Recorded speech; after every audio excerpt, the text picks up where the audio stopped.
자, 지금 int 없이 int 포인터와 말록을 사용해가지고 함수를 다시 만들어 달라라는 문제가 있어요.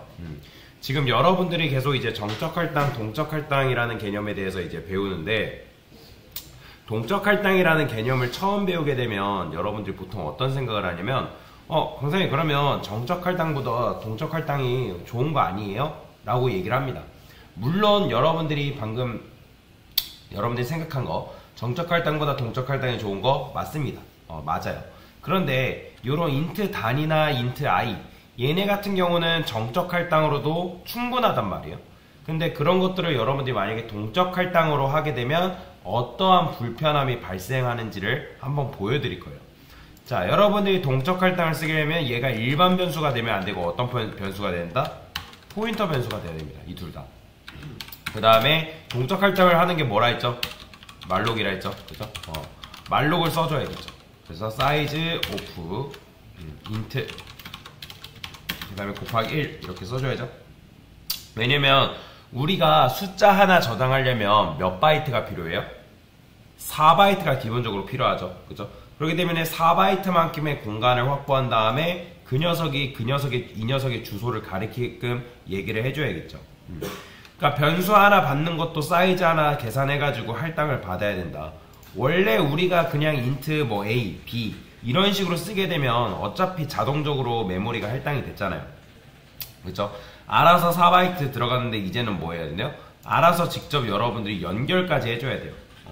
그 다음에 쓸 때도 포인터 변수 이용해가지고, 자, 그럼 포인터 변수를 이용하는 이유가 뭐예요?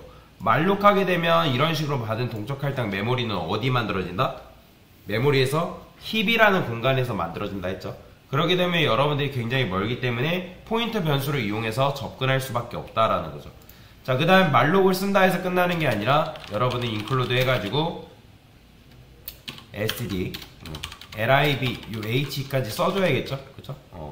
요 녀석까지 여러분들이 써줘야 되는 불편함이 발생하는 거죠. 자, 이런 식으로. 자, 그러면 이제 동적 할당 했으니까 여기서 이제 어떻게 줘야 돼요? 접근할 때 여러분들이 그냥 단이라 접근하면 안 되고 이렇게 접근해야죠.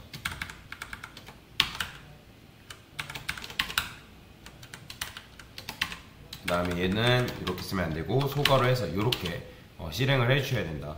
마찬가지. 왜냐면 출력을 해야 되니까. 그 다음에 얘도 거기로 가서, 그 다음에 거기로 가서.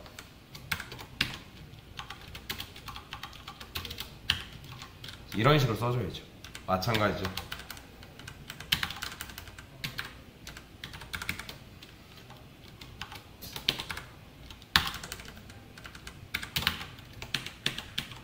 자, 이렇게 써주는 게 좋은 거다, 안 좋은 거다? 굉장히 불편한 거죠. 뭐 안 좋다기보다는 굉장히 불편한 작업을 하고 있다라는 거예요. 그럼 실행하면 어쨌든 구구단이 뭐예요? 잘 출력이 돼서 나옵니다. 그쵸? 그 다음에 우리가 말록을 몇 번 했어요? 2번 했죠. 그러면 여러분도 아시겠지만 풀이를 몇 번 해줘야 돼요? 그래서 2번 해줘야죠. 그래서 풀이해서 이것까지 해줘야 된다고요. 그쵸? 굉장히 불편하지 않냐? 그러니까 말록이라는 거는 그러니까 결론을 내리면 말록이라는 거는 무조건 여러분들 다 쓰는 게 아니라 정말 필요한 곳에 써야 된다라는 거예요. 이러한 단순한 변수 같은 경우는 동적 할당보다 뭐가 좋다? 그냥 정적 할당이 훨씬 더 좋다라는 거예요. 이해가 되시나요? 자, 그 다음 문제도 마찬가지죠. 자, 얘도 마찬가지로 int 없이 int 포인터를 이용해서 요걸 다시 만들어드려요. 근데 조건이 붙었죠? 변수를 몇 개? 1개 써야 된대요. 그러면 요걸 안 쓸 거란 말이에요. 그럼 저는 여기다가 nums라 써볼게요. 그러면 우리가 지금 변수를 하나밖에 못 쓰니까 그 변수 하나를 이용해서 공간을 몇 개 만들어 놔야 돼요? 여러분들? 2개 만들어야죠. 그쵸? 원래 기존에 2개 있었으니까 2개를 받아야죠. 그러니까 4바이트짜리 2개의 공간이 필요하다. 그래서 말록 써가지고 사이즈 오프 한 다음에 int 곱하기 2 이런 식으로 하게 되면 여러분들 8바이트를 할당받아 오겠죠. 그쵸? 그러니까 4바이트 2개를 땡겨오고 그 녀석이 0번째 공간, 이거 배열이라 했죠? 0번째 공간을 가리키게끔 만들 수가 있는 거죠. 그러면 원래 우리가 이거를 일일이 하나씩 땡겨온 다음에 어떻게 해야 돼요? int 포인터 넘스 뭐 해가지고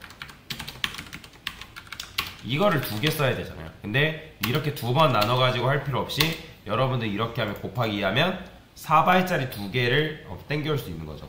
그러면 그 넘스가 가리키는 배열은 몇 바이트? 8바이트다 라는 거죠. 그렇죠? 자, 그러면 이제 우리가 얘가 배열이기 때문에 여기서 쓸 때도 어떻게 쓰면 되는 거예요? 넘스의 0번째 공간, 그렇죠? 0번째 공간에 2를 넣고 그 다음에 넘스의 0번째 이렇게 써줘야 된다는 거예요. 이렇게. 자, 출력할 때도 여러분들이 이렇게 써줘야 된다는 거죠. 그 다음에 얘는 어떻게 하면 돼요? 넘스의 1번째 공간 이렇게 하면 되겠죠. 자, 써줄 때도 어떻게?